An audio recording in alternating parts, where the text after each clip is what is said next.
Nelson Mandela is one of the most celebrated figures in modern history. His life was a testament to resilience, courage, and the unyielding pursuit of justice. Mandela dedicated his entire life to fighting against racial oppression in South Africa, enduring decades of imprisonment before becoming the country's first black president. His story is one of sacrifice, determination, and a deep commitment to the principles of equality and reconciliation. Early life and influences. Born on July 18, 1918, in the village of Mvizo in the Eastern Cape of South Africa, Nelson Mandela came from a family. His father, Gabla Henry Mfakanides, was a chief, and his mother, Nosekini Fanny, was one of his wives. His birth name, Ralilala, means pulling the branch of a tree, or more colloquially, troublemaker. Mandela's father died when he was only 9 years old, and he was taken under the guardianship of Chief Janjan Tabadaligibo, the regent of the Thembu people. This change in his life gave him access to better education and an opportunity to observe leadership and governance firsthand. He attended missionary schools, where he was given the English name Nelson by a teacher, a common practice at the time. Mandela later enrolled at the University of Fort Hare, a prestigious institution for black South Africans, but he was expelled for participating in a student protest.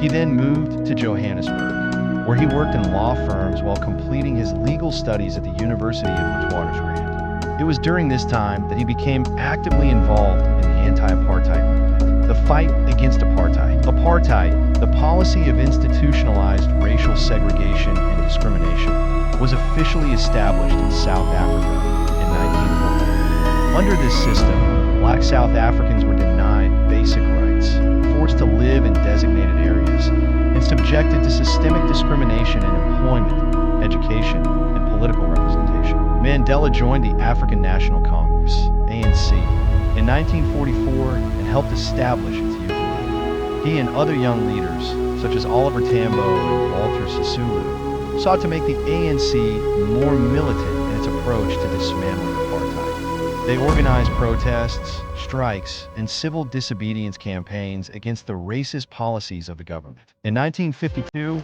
Mandela played a crucial role in the Defiance Campaign, which encouraged mass resistance against unjust laws.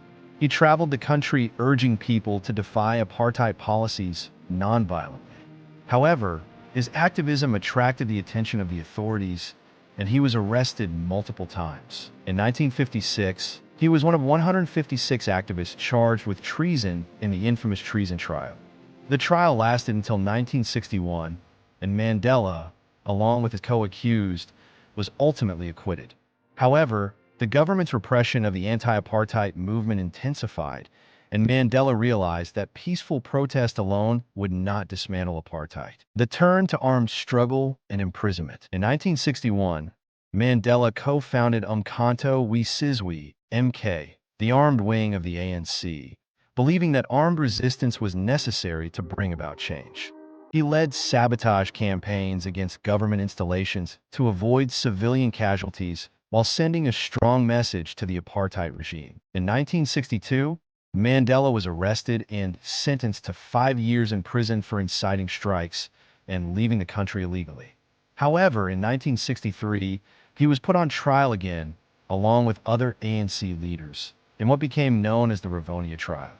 During this trial, Mandela delivered his famous speech, stating, "I have walked a long road to freedom.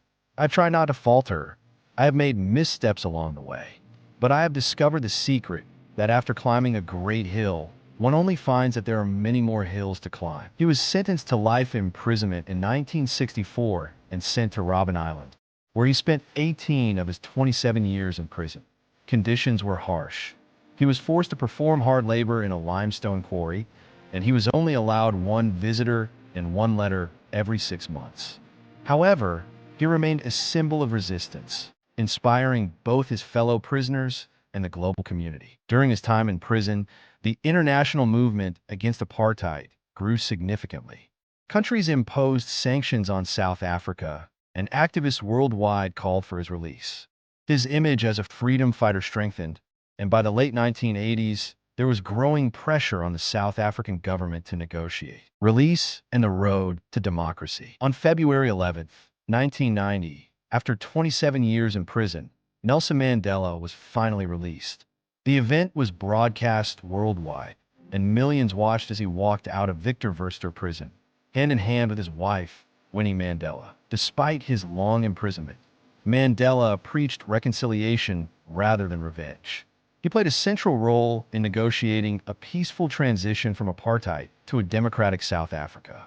Alongside then-President F.W. de Klerk, he helped dismantle apartheid laws, leading to the first multiracial elections in 1994. Presidency and nation building. On April 27, 1994, South Africa held its first democratic elections.